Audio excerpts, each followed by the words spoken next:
Pera.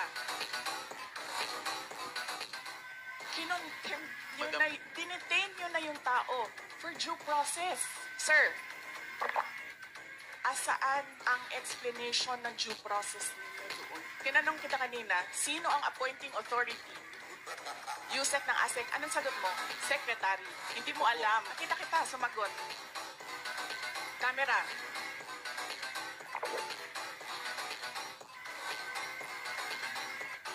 You need to reconsider that extension of your detention. It was illegal in the first place. You asked the president why he accepted the resignation. Do not ask due process. I think the proper remedy is for you to go to the court. Do you really want to show the Filipino people kung anong kaalaman ninyo sa batas?